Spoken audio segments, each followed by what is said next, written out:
He looked at me like I was the only woman in the room. Turns out I was just the only one with signing power. Claire Matthews had long stopped believing in workplace charm. At 30, she had spent the better part of the past decade navigating boardrooms, brand crises, and the brittle egos of clients with more money than taste. Her world was campaigns, clients, and cost sheets, precision, discipline, distance. She had also stopped believing in people. A little bit, or rather, in romance. Her last relationship, 3 years ago, had ended with a locked phone, an unpaid rent bill, and a carefully timed apology text that arrived 3 days too late. Since then, Claire had grown armor, smart blazers, sharp shoes, and a tongue that could slice a bad pitch in half. When Mason Cole walked into the office for the first time, he wasn't just another creative. He was a force. 42, salt and pepper hair that looked curated, not aged, a voice like velvet on concrete, and the kind of presence that made junior designers sit up straighter and senior VPs soften their tone. He didn't push to impress. He just did. Claire noticed the way he made eye contact during meetings, prolonged, deliberate, never quite crossing the line, but always hovering near it. The first time they spoke, it was about budget constraints for a fragrance launch. "You have final sign-off, right?" he asked, a grin playing at the edge of his mouth. "Technically," she replied. He leaned forward, voice lowered. "Then I guess I better be nice to you." It was a joke, a line, but Claire felt something twitch in her stomach, not desire, exactly, but recognition, of danger, of a game she hadn't played in years. The messages started small, follow-ups, quick clarifications, a meme about overworked brand teams. Then, a late night, still up, just had an idea for the tagline, followed by, "Don't worry, I won't pitch it until you've had your morning coffee." She told herself it was just work. Mason was hands-on, passionate, and yes, flattering, but Claire wasn't some intern with a crush. She was seasoned, controlled, immune. Or so she thought. She started choosing blouses that framed her collarbone, lipstick that didn't fade after lunch. Her smiles lasted longer when Mason was in the room. And when he wasn't, she noticed his absence. There was a Thursday afternoon when he waited by her desk instead of emailing. "Thought I'd drop this off in person," he said, handing her the revised storyboard. Their fingers brushed. Static. Claire didn't flinch. Lunches became meetings. Meetings became drinks. Drinks never crossed the line into anything romantic. But they hovered there, dangerously familiar. She caught herself glancing at her phone more often. When he texted, "Sweet dreams," she saved the message. But it wasn't just her who noticed. During a budget review, the finance manager, Dana, tilted her head. "Why does Mason always insist on running his numbers through you? We have a shared platform." Claire shrugged. "He likes a second pair of eyes." Dana tapped her pen, clearly unconvinced. "That second pair seems to only wear red lipstick on Mason days." It was a joke, maybe, but Claire felt the weight of it linger. That night, as she sat in bed, laptop dimmed, she stared at a message from Mason. "You're the only person here who actually gets the vision. Can't do this without you." It was professional, technically, but the subtext hummed. She typed, deleted, retyped, then finally sent, "I'm here. Always," then closed her laptop before she could see his reply. She told herself she was in control, that there were no rules being broken, just boundaries being tested, and maybe, for the first time in years, Claire felt seen. But beneath the flattery, beneath the thrill, something inside her flickered with warning. The feeling that she was moving toward something irreversible. And that Mason Cole, for all his charm, wasn't walking toward her. He was waiting, already where he needed to be. Waiting for her to cross the line. The company holiday party was a blur of silver lights, half-finished cocktails, and playlists that tried too hard. Claire showed up late, not intentionally, but not entirely by accident either. She liked the way people's eyes turned when she walked in, a soft pause. A flicker of curiosity, and then his eyes. Mason's. They hadn't spoken all evening. Not directly, but his gaze had landed on her like a secret. 30 minutes in, Claire stepped outside to the rooftop balcony to answer a client email. Mason followed. He didn't say a word. He just held the door, then stood too close as she typed. When she hit send, she turned. He kissed her. No setup, no warning, and she didn't stop him. They didn't return to the party. The next morning, Claire arrived at the office an hour late. Her coat collar was turned up. Her voice was hoarse. When she passed Dana's desk, the other woman glanced up from her coffee and narrowed her eyes. "Rough night?" she asked. Claire smiled. "Just a late one." She didn't see the way Dana's eyes settled on her neck, or how her fingers stopped mid-type. In the bathroom mirror, Claire would later notice the faint red mark just above her collarbone. Invisible unless you knew to look, unless you were looking for it.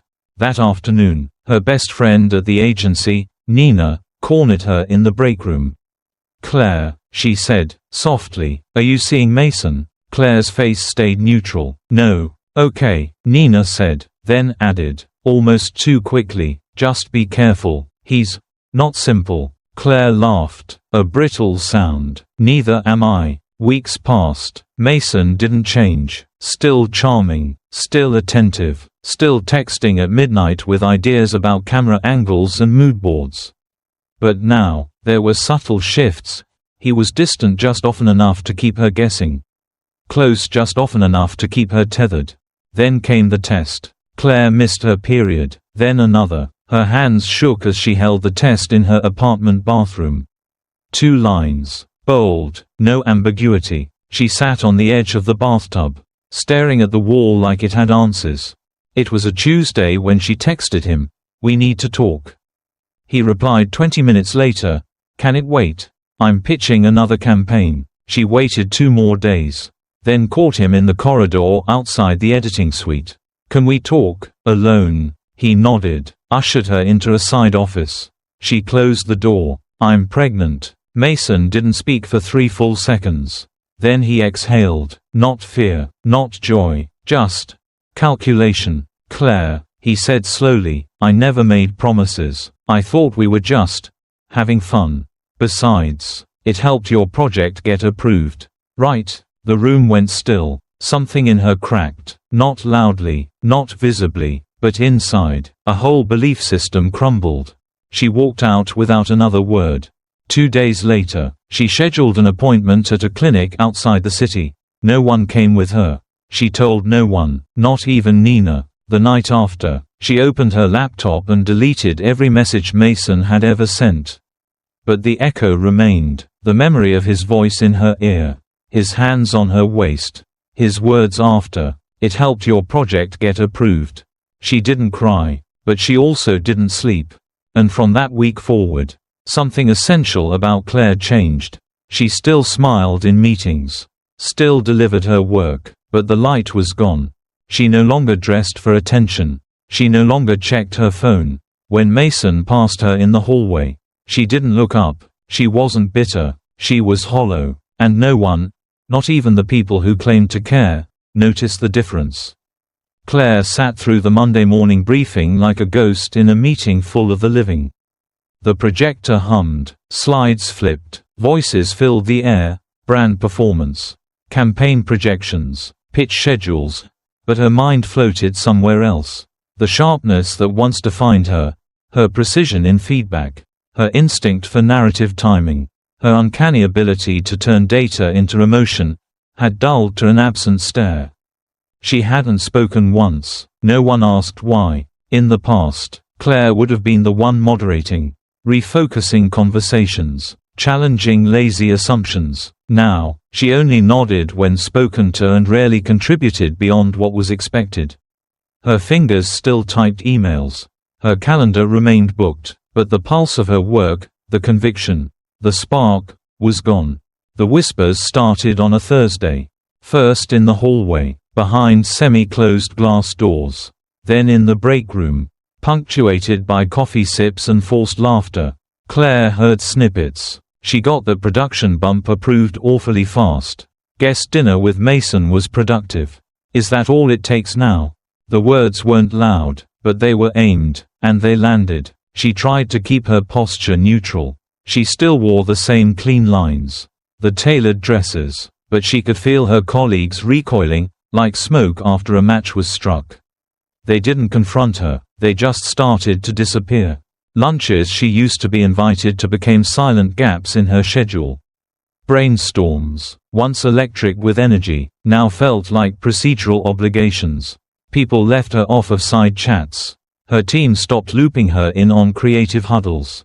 Even Dana, who once teased Claire for her lipstick patterns, offered only curt nods in hallways now, as though to acknowledge her would be to endorse something shameful. Claire's manager called her in late one afternoon. His tone was measured, but distant. "You've been disconnected, Claire. The leadership team is noticing. There's concern about your engagement level." She stared at the framed quote on the wall behind him, "Excellence is a habit, not an act." It felt like a punchline now. "I'd like to take some time off," she said, her voice steady. "Just a week or two." He agreed too quickly. At home, the silence hit harder. She tried to read, failed, tried to write, anything, ended up staring at blank documents. Eventually, she started a draft email to Mason, just to say something, to ask why. The first email was a single line. "Did you ever mean any of it?" Delete. The second, longer. "I thought you saw me. Not just the job, not just the approval signature." Delete. Each day she wrote a new version. Each day she refused to send. Then came the dream. In it, she was seated in a bright, windowless room. A conference table stretched endlessly. Around it sat people from her office, account managers, designers, clients, all of them watching a screen as messages scrolled, her words to Mason. Intimate, hopeful, trusting. No one said a word. One by one, they stood and left the room. No anger, just disappointment. Claire woke up with tears already on her cheeks. She didn't cry often. She hadn't cried when she found out about the pregnancy, not even at the clinic. But that dream, the abandonment, the shame, the stripping of her humanity into a string of misused sentences, was too sharp. She sat in the dark of her apartment, tea cold on the table, and finally admitted it. The heartbreak wasn't about love. It wasn't even about Mason. It was the realization that she'd been a means to an end. That someone had used her vulnerability as leverage, and no one else seemed to think that was worth mourning. She wasn't heartbroken, she was disposable, and in the world she lived in, where deadlines beat dignity and approval signatures masked manipulation, no one mourned the tools. Not once they'd served their purpose. Claire closed her laptop. There was nothing left to write. The email arrived with no subject line, just a corporate sender and a timestamp. Claire read it 3 times before the words made sense. "We accept your resignation, effective immediately. Your access will be revoked by end of day. Thank you for your contributions." No salutation, no name, just a final, cold dismissal from the only world she'd ever given her best to. She closed her laptop and stared at the reflection on the screen. Her eyes were tired, not from lack of sleep, but from the constant calculation, how to move, who was watching, what to say without saying too much. The decision to leave had been hers, technically, but the way the HR department treated it, as something to be swept off the desk like a paperclip, only made the hollow inside her chest echo louder. A week later, Mason Cole stood on a stage in downtown LA, holding a slick golden trophy under spotlights. He thanked his team, the agency, the visionary spirit of modern advertising. Claire watched the live stream from her mother's kitchen, dressed in an old college hoodie. Her tea went cold as the camera caught Mason smiling like a man who had never burned someone to build his pedestal. She turned off the stream. There was no outrage, no catharsis, just exhaustion. The days that followed melted into one another. Claire unplugged, deleted every social media account she owned, stopped checking industry forums. Her resume stayed untouched in her inbox. Even emails from recruiters went unread. Her mother, a retired schoolteacher with a knack for silence, gave her space. They shared breakfasts in quiet, the way one shares grief. Claire weeded the garden, helped alphabetize old photo boxes, and only cried once, silently, in the laundry room, holding a shirt that smelled like lemon detergent and regret. One evening, curiosity, or maybe masochism, drove her to search Mason's name. A Reddit post had gone viral, an anonymous account detailing a nearly identical story. Another woman, another favor, traded under the guise of mentorship and admiration. The thread stretched for pages, comments from people sharing rumors, connecting timelines, linking campaigns, a quiet army of women who had all been told they were special. Claire didn't feel vindicated, she didn't feel anything. It wasn't just Mason, it was a system, a culture of charisma and convenience, where charm replaced consent and the victims were expected to stay grateful for the attention. During therapy the following week, her counselor asked gently, "Do you still feel angry at him?" Claire smiled, but it didn't reach her eyes. "I think I'm more angry at myself. For knowing better, and hoping anyway." The therapist nodded, but said nothing. Sometimes, the truth needed no reply. That night, Claire sat by the window, a blanket around her shoulders, watching dusk fold over the hills. A single light blinked on in a neighbor's house. For the first time in weeks, she noticed the sound of wind rustling through leaves. It didn't fix anything, but it meant she was still here, still listening, still capable of noticing something that wasn't pain. Claire's new mornings began with silence. Not the heavy silence of grief, or the taut kind that comes from waiting to be judged, but something gentler. She woke before the sun, boiled water for her favorite white tea, and sat by the window as Montana's mountain light began its slow descent through pine silhouettes. It was in this stillness, away from clickbait headlines and client briefings, that Claire began to return to herself.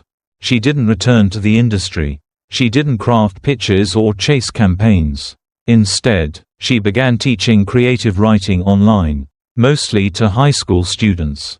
Teenagers from across the country submitted short stories and essays filled with rawness, breakups and bruised friendships. Poems about gender identity, tales of sci-fi rebellions or suburban claustrophobia.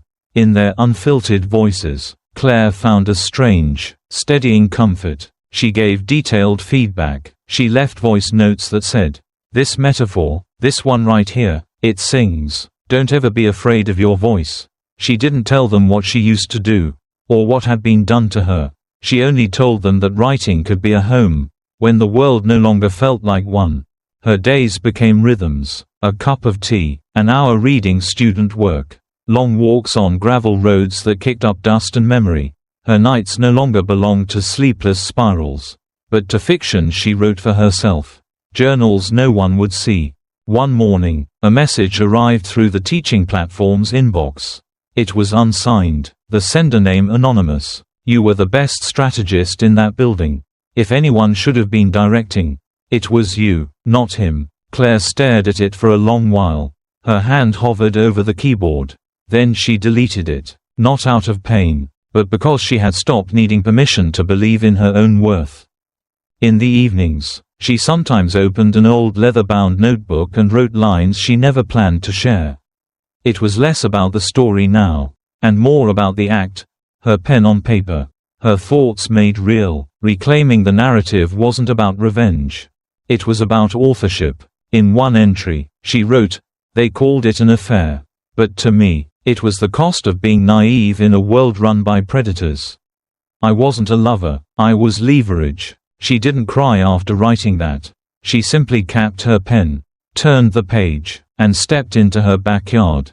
The sunlight fell soft across the grass. Wildflowers bent with the breeze. A child from a neighboring house laughed as a dog barked excitedly. She breathed in the air, untouched by traffic or pretense. And for the first time in what felt like forever, Claire didn't feel like she owed the world an apology for having loved, or for being broken by it. She just stood in the light, a woman learning how to live again. Not as a victim, not even as a survivor, just as herself. And that, finally, was enough.